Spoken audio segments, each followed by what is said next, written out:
আজকে একটা বাজে কাজ হয়েছে। শেখ হাসিনার ছবি রাজু ভাস্কর্যে মুছে ফেলছে ঢাকা বিশ্ববিদ্যালয় প্রশাসন। এটা আমরা সবাই জানি। এটাকে কেন্দ্র করেই একটা বাজে কাজ ঘটেছে।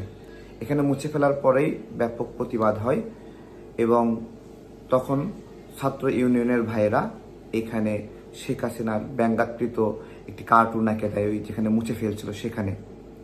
তো এরপরেই এই ছবিটাকে বৈষম্য বিরোধীরা তাদের কাজ হিসেবে প্রচার করে যে শুভ সকাল, মানে এটা ডান। তারা সবাই লেখে যে কাজ সম্পন্ন।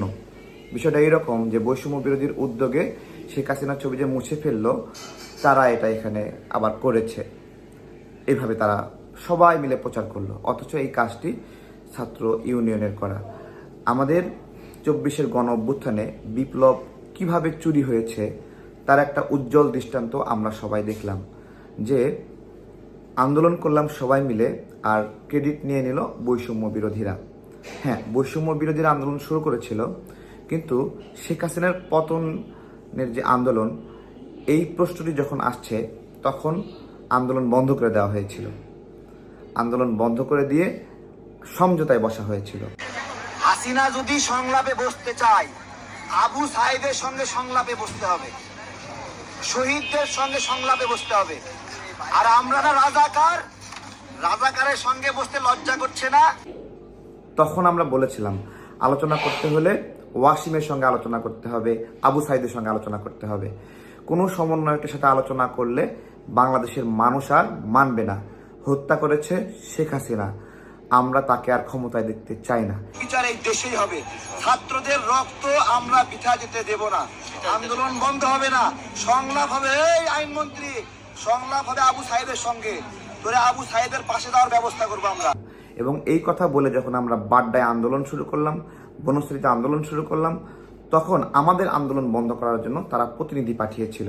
যে তারা তো আন্দোলনের ডাক দেয়নি, আমরা কারা এখানে আন্দোলন করছি, সরকারের বিরুদ্ধে কেন আন্দোলন করছি, এই প্রশ্নটি আমাদের সামনে রেখেছিল।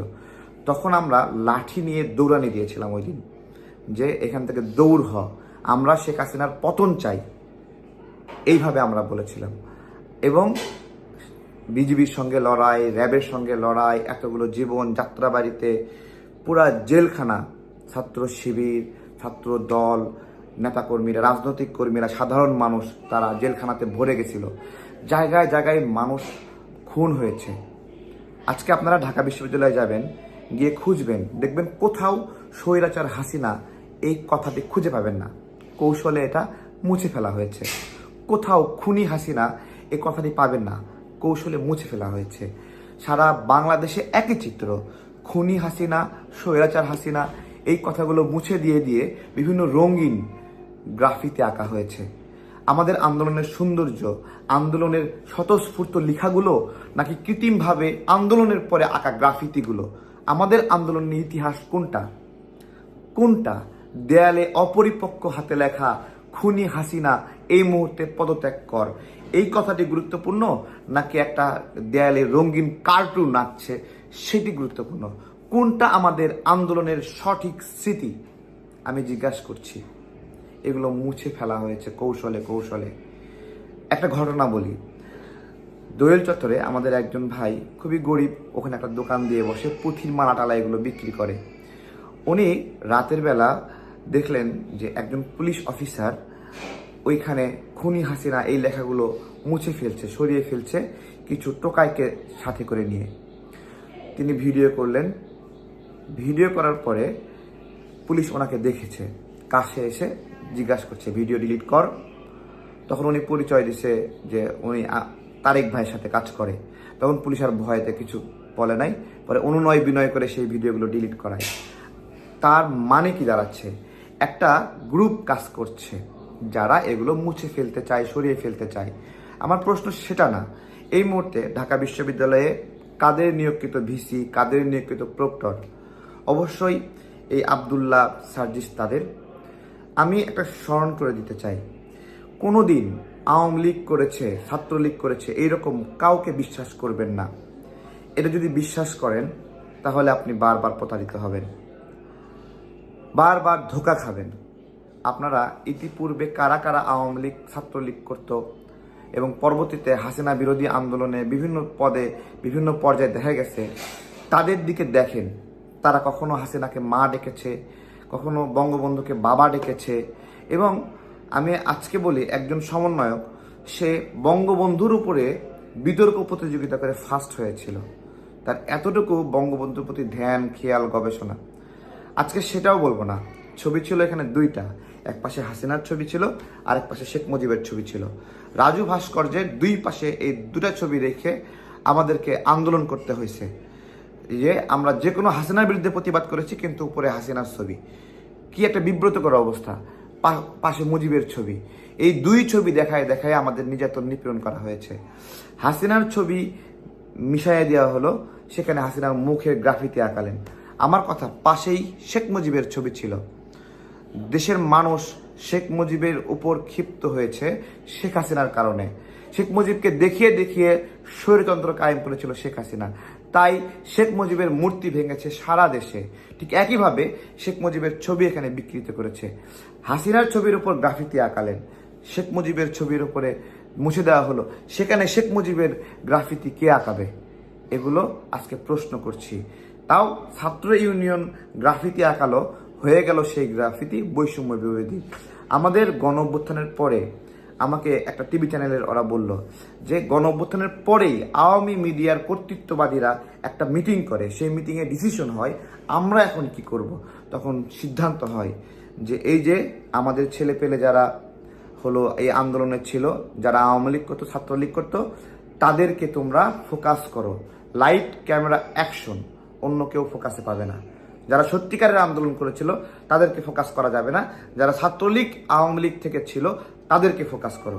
তারা ফোকাস হবে এবং তারা এই সোসাইটির আওয়ামী লীগ উত্তর সময়ে লিড দেবে। এরপরে আপনারা দেখেছেন শ্রমিক লীগ নেতার বাসায় গিয়ে তারা মিটিং করছে, আওয়ামী লীগের চেয়ারম্যানের সঙ্গে মিটিং করছে, জায়গায় জায়গায় আওয়ামী কাউন্সিলরদেরকে পুনর্বাসনের জন্য হুঙ্কার দিচ্ছে। আসিফ বলছে, আর তারা আসিফকে বলবে, স্থানীয় সরকার বিভাগকে বলবে এদেরকে যেন পুনর্বাসন করা হয়। কত বড় হুঙ্কার এবং এজেন্ডা নিয়ে বলছে, আপনারা যদি আমাদেরকে সহযোগিতা করেন আমরা আপনাদের পুনর্বাসন করব। এইটা আমাদের গণ অভ্যুত্থানের স্পিরিট, এটা জুলাইয়ের স্পিরিট। এরা আমাদেরকে স্পিরিট শেখায়। আন্দোলন যখন বন্ধ করতে আসছিলাম মানে বাড্ডা এলাকায় লাঠি দিয়ে দৌড়ানি দিয়ে দেখাইছিলাম জুলাইয়ের স্পিরিট কি। গুলিবিদ্ধ হয়েছিলাম, গুলিবিদ্ধ হয়ে হাসপাতালে গিয়ে চিকিৎসা নিয়ে আবার আইসা স্লোগান দিছি, লাঠি নিয়ে স্লোগান দিছি। এইটা হলো জুলাইয়ের স্পিরিট। আমাদেরকে জুলাইয়ের স্পিরিট শেখাতে আসে। সংস্কারের কথা বলে, সারাক্ষণ বলে সংস্কার আগে, সংস্কার আগে। এই আমরা সংস্কারের বিরোধিতা করেছি কখনো? সংস্কার প্রথম করতে হবে তোমরা যাদেরকে উপদেষ্টা হিসেবে নিয়োগ দিছো তাদেরকে। ওই ফারুককে এখানে বাদ দিতে হবে, আওয়ামী উপদেষ্টাদেরকে বাদ দিতে হবে। বিধান রঞ্জন রায় এই গণ অভ্যুত্থানের পরে সে 84% কোটায় নিয়োগ দিছে এবং এই কোটায় নিয়োগ দেওয়ার বিষয়ে মতামত দিছে আসিফ নজরুল সাহেব। আইনি মতামতে লিখেছে যে এইটা নিয়োগটা 84% কোটায় হতে পারে। তাহলে কিসের কোটা আন্দোলন করলাম? তাহলে তো আমার কোটা আন্দোলন প্রতারণা। যদি এখন কোটায় নিয়োগ হয়, আমরা পরবর্তীতে আদালতে গেলাম, এটাকে চ্যালেঞ্জ করলাম, সেটাকেও শুনছি বিধান রঞ্জন রায় এটাকে চ্যালেঞ্জ করবে, আপিল করবে। আমার কথা হলো বিধান রঞ্জন রায়কে যে নিয়োগ দিছে সে কোন কোটায় এই আওয়ামী সুবিধাভোগীকে নিয়োগ দিছে? শেখ হাসিনার নিয়োগকৃত মানসিক হাসপাতালের পরিচালক ছিল সে। সুপ্রদীপ চাকমা পার্বত্য উন্নয়ন বোর্ডের চেয়ারম্যান শেখ হাসিনার নিয়োগ দেওয়া, তাকে কেন এই উপদেষ্টা পরিষদের নিয়োগ দেওয়া হলো? এগুলোর উত্তর কেউ দিতে পারবে? ফারুকিকে কেন নিয়োগ দেওয়া হলো? বশিরকে কেন নিয়োগ দেওয়া হলো? কেউ উত্তর দিতে পারবে? আলী ইমাম মজুমদারকে কেন নিয়োগ দেওয়া হলো? আওয়ামী সচিবদেরকে কেন এখনো রাখা হয়েছে? কেউ উত্তর দিতে পারবে? সারাক্ষণ সংস্কার করে মুখে ফেনা তোলে, রাজনৈতিক কর্মীদেরকে বিব্রত করে, বেজ্জুতি করে। আগে এই উপদেষ্টা পরিষদ সংস্কার করতে হবে, এই কথাটা তোমরা কোনোদিন বলছো? আগে আওয়ামী সচিব আমলাদেরকে মানে এখান থেকে বের করতে হবে, কোনোদিন এই কথা বলেছ? আমরা বলছি। এখানে বিএনপি জামাতে যারা ওএসডি হয়ে আছে 16 বছর ধরে, তারা ঘুরতে ঘুরতে জুতার তলা ক্ষয় হয়ে গেছে, কিন্তু নিয়োগপত্র ফেরত পাচ্ছে না।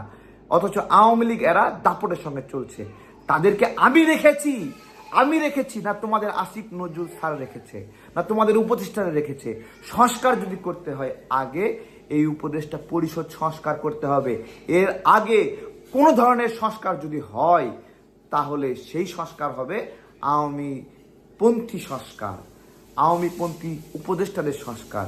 এই উপদেষ্টাদের ওই লিগিটিমেসি নাই যে এরা সংস্কার করবে, কারণ এরা এই পর্যন্ত যতগুলো আলামত দেখিয়েছে তা বিপ্লবের সঙ্গে যায় না। যেহেতু বিপ্লবের সঙ্গে যায় না, এদের সংস্কার করার একজন নির্বাচিত প্রতিনিধি খারাপ, ও আমানতের খেয়ানত করবে নাকি, জনগণ যাকে নির্বাচিত করবে ওইটা ভুল। আর আওয়ামী লীগের যে উপদেষ্টারা রয়েছে ওরা হলো সঠিক, ওরা সঠিক সংস্কারটা করবে। এই তো আমাদেরকে কি ভুল ন্যারেটিভ দিয়ে ডুবাই রাখা হয়েছে, আপনারা চিন্তা করতে পারেন? হ্যাঁ, বিপ্লব চুরি হয়ে গেল কিভাবে আজকে আপনারা দেখেন। ছাত্র ইউনিয়নের ওরা গিয়ে একটা গ্রাফিতি বানালো, সকালে পোস্ট দিচ্ছে ডান, হ্যাঁ তোর বাপে করেছে ডান, হ্যাঁ তোমার বাপে ওই গ্রাফিতি বানিয়েছে না, ডান, হ্যাঁ শুভ সকাল বাংলাদেশ বৈষম্য বিরোধী ছাত্র আন্দোলন, তারা আপনারা করে ফেলেছেন। এই ক্রেডিট চুরি করেন কেন? এই যে চুপ্পুর পদত্যাগের সময় আমরা আন্দোলন করতেছিলাম, আমাকে গ্রেপ্তারের হুমকি দেওয়া হয়েছিল। ওই সময় উপদেষ্টাদের কয়েকজন আমাদেরকে গ্রেপ্তারের হুমকি দিয়েছে, এবং ওইখানে বৈষম্য বিরোধীরা গিয়ে বলেছে যে 2 দিনের মধ্যে চুপ্পুর পদত্যাগ করাবো, আপনারা আন্দোলন করেন না। এখানে আমাদের আন্দোলন ওইখানে গিয়ে নষ্ট করেছে বৈষম্য বিরোধীরা। আমার কথা হলো 2 দিনের সময় নিয়েছিলেন, চুপ্পু এখনো যায়নি কেন? আমাদেরকে আন্দোলন থেকে সরালেন কেন? আমরা ওই রাতেই চুপ্পুকে পদত্যাগ করাইতাম। সেনাপ্রধান ছিল না, সেনাপ্রধান নাই, সেনাবাহিনী ক্ষমতা টেক ওভার করতে পারতো না, অন্য একজন রাষ্ট্রপতি হয়ে যেত ওই সময়। কেন ওই দিন আশ্বাস দিলেন? এখন কেন চুপ্পুর পদত্যাগ ছাড়াই চুপ করে বসে আছেন? মানুষকে মিথ্যা আশ্বাস দিয়ে বিপ্লব চুরি করে সারাক্ষণ আমাদেরকে ধমক দিচ্ছে, আগে সংস্কার নাকি আগে নির্বাচন। জুলাইয়ের স্পিরিট বলছে গণতন্ত্রের জন্য নাকি জুলাই গণ অভ্যুত্থান হয়নি, ভোটের অধিকারের জন্য নাকি জুলাই অভ্যুত্থান হয়নি।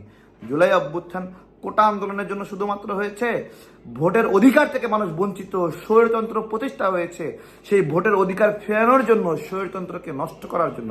আমরা বলছি সংস্কার প্রয়োজন, কিন্তু আগে এই আওয়ামী উপদেষ্টাদেরকে সংস্কার করেন দেখি। এইখানে যদি পারেন আপনাদের 3 বছর আমি সময় দেবো, যান জনগণকে সাথে করে নিয়ে 3 বছর সময় দেবো, আওয়ামী উপদেষ্টাদেরকে বাদ দেন আপনারা, দেখি। আর সবশেষে আরেকটা জিনিস যোগ করব, আমার এই ছবি লাগবে এইভাবে জুতা পরায়, সারা বাংলাদেশে এই ছবি এইভাবে আঁকা হবে, কোনো রিপ্লেস হবে না, এইটাই লাগবে।